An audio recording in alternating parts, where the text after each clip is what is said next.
Hello बच्चों, twelfth class की chemical science के अंदर जो हमारा टॉपिक चल रहा था वो था सॉल्यूशन। और सॉल्यूशन के अंदर मैं आपको पढ़ा रहा था सॉल्युबिलिटी। सॉल्युबिलिटी के अंदर हमने जो फर्स्ट टॉपिक इससे पहले डिस्कस किया है वो है solubility of solid in liquid. तो लिक्विड के अंदर सॉलिड की सॉल्युबिलिटी के बारे में हम स्टडी कर चुके हैं। लिक्विड के अंदर सॉलिड की सॉल्युबिलिटी को कौन कौन अफेक्ट करता है इसके बारे में भी हम पढ़ चुके हैं। मैंने आपको बताया था कि दो चीजें जो है उसको अफेक्ट करती हैं, एक है nature of solute and solvent और दूसरा था टेम्परेचर। और टेम्परेचर को हमने पढ़ा था ली शैटेलियर प्रिंसिपल के बेसिस पर। ली शैटेलियर प्रिंसिपल के बेसिस पे हमने सीखा था कि कैसे सॉलिड की सॉल्युबिलिटी को अफेक्ट करता है टेम्परेचर। आज हम बात कर रहे हैं solubility of gases in liquid. Liquid के अंदर गैसेस की सॉल्युबिलिटी और इसकी सॉल्युबिलिटी को फैक्टर कौन-कौन से अफेक्ट करते हैं ये हम आज के वीडियो के अंदर सीखेंगे। ठीक है, तो देखिए अगर मैं सॉल्युबिलिटी की बात करूं तो गैसेस की जो सॉल्युबिलिटी है उसको हम एब्जॉर्प्शन या एब्जॉर्प्शन कोएफिशिएंट से मेजरमेंट करते हैं। एब्जॉर्प्शन कोएफिशिएंट, ठीक है। तो देखिए ये यहां पर एक नई टर्म आ जाती है एब्जॉर्प्शन कोएफिशिएंट। एब्जॉर्प्शन कोएफिशिएंट अब होता क्या है एब्जॉर्प्शन कोएफिशिएंट? तो आपको भैया ये याद रखना है कि जब भी हम किसी लिक्विड के अंदर किसी गैस को डिसॉल्व करते हैं तो किसी फिक्स या डेफिनेट टेम्परेचर और डेफिनेट प्रेशर पर किसी सॉल्वेंट में डिसॉल्व हुई हुई गैस की अमाउंट एब्जॉर्प्शन कोएफिशिएंट होती है। एब्जॉर्प्शन कोएफिशिएंट होती है, यानी कि डेफिनेशन क्या होगी कि डेफिनेट टेम्परेचर होना चाहिए और डेफिनेटली क्या होना चाहिए, प्रेशर होना चाहिए। डेफिनेट टेम्परेचर और डेफिनेट प्रेशर पर किसी भी सॉल्वेंट की फिक्स अमाउंट के अंदर घुली हुई गैस जो है वो अमाउंट क्या होगी, एब्जॉर्प्शन कोएफिशिएंट होगी। ठीक है, यानी कि सीधा सीधा सा मतलब ये निकलता है कि एब्जॉर्प्शन कोएफिशिएंट जो है वो गैस की अमाउंट से रिलेटेड है। अब आप अपने आप सोच के देखो कि अगर एब्जॉर्प्शन कोएफिशिएंट ज्यादा होगा तो इसका मतलब क्या ये होगा क्या कि गैस की अमाउंट भी ज्यादा है उसके अंदर? तो यही तो होगा इसका मतलब। गैस की अमाउंट अगर ये है, गैस की अमाउंट को अगर इस कोएफिशिएंट से रिप्रेजेंट किया जाता है तो इसका मतलब ये हुआ कि एब्जॉर्प्शन कोएफिशिएंट जितना ज्यादा होगा डिसॉल्व हुई हुई गैस की अमाउंट भी उतनी ही ज्यादा होगी। समझ में आया? उल्टा भी उतना ही सही है कि गैस की अमाउंट जितनी ज्यादा डिसॉल्व होगी एब्जॉर्प्शन कोएफिशिएंट भी क्या होगा, उतना ही ज्यादा होगा। क्लियर? तो इसका मतलब ये हुआ कि सॉल्युबिलिटी को हम किससे रिप्रेजेंट करेंगे, एब्जॉर्प्शन कोएफिशिएंट से बात करेंगे। मोस्टली गैसेस की यहां पर बात चल रही है। अब हम बात करते हैं कि कौन कौन से फैक्टर जो हैं वो अफेक्ट करते हैं। फैक्टर कौन कौन से अफेक्ट करते हैं? तो देखिए फर्स्ट फैक्टर की बात करते हैं। फैक्टर कौन कौन से फैक्टर अफेक्ट करते हैं? फर्स्ट फैक्टर देखो, नेचर ऑफ गैस। गैस की नेचर मतलब सॉल्युबिलिटी को गैस की नेचर कैसे अफेक्ट करती है। ठीक है, आप देखो gases which are highly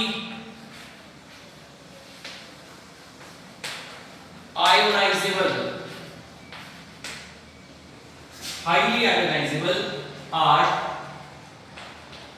more soluble। Clear?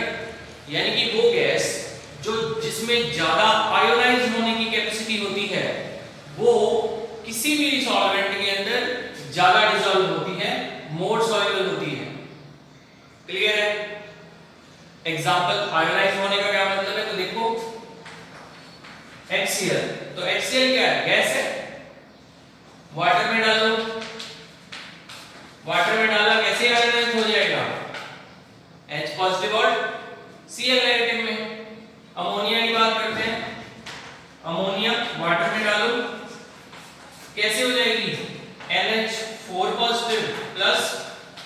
OH negative, तो इस तरीके से डिसॉल्व हो रही है। अब इसका मतलब ये हुआ कि ये गैसें जो है वो ज्यादा आयोनाइज्ड हो रही हैं, तो जो आयोनाइज्ड होगी वो ही क्या होगी, ज्यादा सॉल्युबल होगी।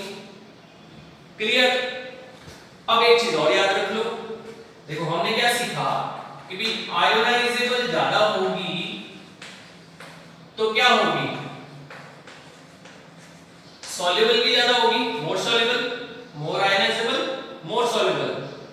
तो जो मोर सॉल्युबल होगी उसका एब्जॉर्प्शन कोएफिशिएंट भी क्या होगा, ज्यादा होगा, तो ये भी क्या हो जाएगा, एब्जॉर्प्शन कोएफिशिएंट भी ज्यादा होगा। तो नेचर ऑफ गैसेस के अंदर देखिए मैं आपको एक लाइन के अंदर इसका मतलब बताता हूं कि वो गैसेस जो हाईली आयोनाइजेबल होती हैं और जिनका एब्जॉर्प्शन कोएफिशिएंट ज्यादा होता है वो किसी भी सॉल्वेंट में मोर सॉल्युबल होती हैं। क्लियर है सबको? एग्जांपल आपको क्या पूछा जा सकता है, यहां आपसे क्वेश्चन क्या पूछा जाएगा, क्वेश्चन ऐसे पूछा जाएगा, ऑब्जेक्टिव क्वेश्चन आता है नॉर्मली, इसके ऊपर 4 ऑप्शन देगा, 4 ऑप्शन में से ये पूछेगा कि इन चारों में से ये बताओ कौन सी गैस जो है हाईली सॉल्युबल है। ठीक है, तो उसके लिए आपको ये बताना चाहिए कि आयोनाइज होगी कि नहीं होगी। जैसे अगर मैं यहाँ पे मैंने अमोनिया का एग्जांपल लिखा, आप सपोज करके देखिए अगर मैं N2 का एग्जांपल लिखता हूँ, N2 प्लस H2O, तो N2 जो है इसमें ट्रिपल बॉन्ड होता है नाइट्रोजन और नाइट्रोजन के बीच में, तो नाइट्रोजन तो आयोनाइज होगी नहीं। अब आयोनाइज नहीं होगी इसका मतलब सॉल्युबल नहीं होगी, सॉल्युबल नहीं होगी तो इसका मतलब इसका एब्जॉर्प्शन कोएफिशिएंट जो है वो भी क्या होगा, कम होगा। क्लियर है सबको ये वाली बात? अब यहाँ पर एक सीक्वेंस छोटा सा आपको याद रख लेना है कि गैसेस जो है वो किस प्रकार से सॉल्युबल होती है, उनका सीक्वेंस क्या है। देखिए सबसे ज्यादा मोर सॉल्युबल अमोनिया होती है, फिर उसके बाद में HCl, HCl के बाद में होती है SO2, SO2 के बाद में H2S, H2S के बाद CO2, CO2 के बाद ऑक्सीजन। तो इनका जो सॉल्युबल होने का सीक्वेंस है वो आपको ये वाला याद रखना है। क्लियर? दूसरी बात, जब आपको ऑब्जेक्टिव क्वेश्चन आएगा तो आपको 99% ये वाला ऑप्शन जरूर मिलेगा। ठीक है, ये ऑप्शन मिलने का मतलब ये है कि आंसर भी यही होगा फिर, तो ये आपको इसमें ये बात ध्यान रखनी है। क्लियर है? सेकंड फैक्टर कौन सा फैक्टर रहता है, नेचर ऑफ सॉल्वेंट।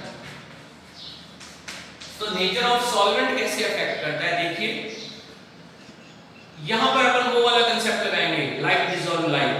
ठीक है, ये कंसेप्ट लगेगा, like dissolve like. Clear? Like dissolve like, इसका मतलब ये हुआ कि सेम आपस के अंदर डिसॉल्व हो जाएंगे। तो अब यहाँ पे एक ही एग्जांपल से बात करते हैं कि अगर गैस जो है, ये गैस है, ये सॉल्वेंट है, ठीक है, ये इधर बनेगा सॉल्यूशन। तो आप मुझे एक बात बता दो कि अगर गैस जो है वो पोलर हुई और सॉल्वेंट जो है वो भी पोलर होगा, अगर हुआ तो दोनों क्या होगा, सॉल्युबिलिटी क्या होगी गैस की, ज्यादा होगी, बिकॉज पोलर लाइक सेम। अच्छा एक और एग्जांपल ले लेते हैं कि अगर गैस पोलर हुई और ये नॉन पोलर हुआ तो सॉल्युबिलिटी क्या होगी, ज्यादा होगी कि कम होगी, या बिल्कुल जीरो होगी, जीरो ही होगी क्योंकि वो तो पोलर है और ये नॉन पोलर है। तो लाइक डिसॉल्व लाइक वाला कांसेप्ट इस पे लगेगा नहीं। तो इसका मतलब ये हुआ कि नेचर ऑफ सॉल्वेंट इस प्रकार से इसको अफेक्ट करती है। क्लियर है? फिर इसके बाद हम बात करते हैं थर्ड पॉइंट की कि सॉल्वेंट के बाद में नेक्स्ट कौन सी चीज इसको अफेक्ट करती है। तो थर्ड पॉइंट में आएगा टेम्परेचर। ठीक है, टेम्परेचर की अपन बात करते हैं तो देखिए टेम्परेचर कैसे इफेक्ट करेगा। गैस प्लस सॉल्वेंट इधर जाके बनेगा सॉल्यूशन। ठीक है, ये जो रिएक्शन है जब गैस सॉल्वेंट में डिसॉल्व होती है तो ये रिएक्शन जो है ऑलवेज एक्सोथर्मिक होती है, ठीक है। कोई एक्सेप्शन हो तो अलग बात है, मोस्टली गैसेस क्या होती है, एक्सोथर्मिक रिएक्शन देती हैं। एक्सोथर्मिक है, ठीक है। अब ली शतेलियर प्रिंसिपल याद करो।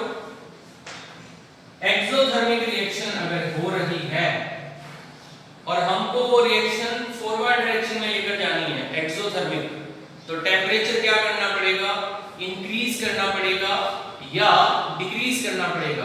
तो अगर इस रिएक्शन को फॉरवर्ड लेके जाना है, मतलब गैस को उसमें डिसॉल्व कराना है, तो टेम्परेचर क्या करना पड़ेगा, कम करना पड़ेगा, ठीक है।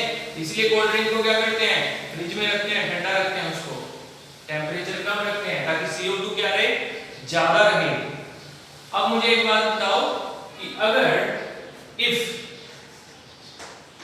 टेम्परेचर विल इंक्रीज, अगर टेम्परेचर को इंक्रीज कर दिया जाए तो एक्सोथर्मिक रिएक्शन होने के कारण क्या होगा, गैस की सॉल्युबिलिटी कम हो जाएगी कि बढ़ जाएगी। तो एक्सोथर्मिक रिएक्शन है, ली शतेलियर प्रिंसिपल के अकॉर्डिंग अगर टेम्परेचर इंक्रीज करते हैं तो सॉल्युबिलिटी क्या हो जाएगी, बिल्कुल ही कम हो जाएगी। इसीलिए जब पानी को हम बॉईल करते हैं तो उसके अंदर जो गैसें डिसॉल्व हुई भी होती हैं ऑलरेडी, जो सॉल्युबल होती हैं, वो गैसें उसमें से क्या हो जाती हैं, इवेपोरेट हो जाती हैं, क्योंकि उनकी सॉल्युबिलिटी जो है वो क्या हो जाती है, कम हो जाती है। सिंपल एग्जांपल, कोल्ड ड्रिंक्स जो है उसको आप एक बर्तन में डाल के गर्म करो, तो आप बताइए कि क्या उसमें से कार्बन डाइऑक्साइड के जो बबल्स निकलते हैं, क्या वो गर्म करने पर उतने बबल्स निकलेंगे उसमें से? बिल्कुल भी नहीं निकलेंगे, क्योंकि जैसे ही आपने उसको गर्म किया, CO2 की सॉल्युबिलिटी है वो क्या हो जाएगी, कम हो जाएगी, और वो बबल्स सारे के सारे निकलकर बाहर चले जाएंगे, उसके बाद में नहीं निकलेंगे, है ना। तो ये आपको याद रखना है टेम्परेचर के बारे में। फिर फोर्थ पॉइंट जो है हमारा वो है प्रेशर का। तो प्रेशर एक अलग से टॉपिक है गैसेस के लिए, इसको हम हेनरी लॉ की मदद से पढ़ेंगे कि प्रेशर किस प्रकार से गैसेस को अफेक्ट करता है। तो हेनरी लॉ या फिर प्रेशर का इफेक्ट जो है वो मैं आपको नेक्स्ट वीडियो के अंदर पढ़ाऊंगा।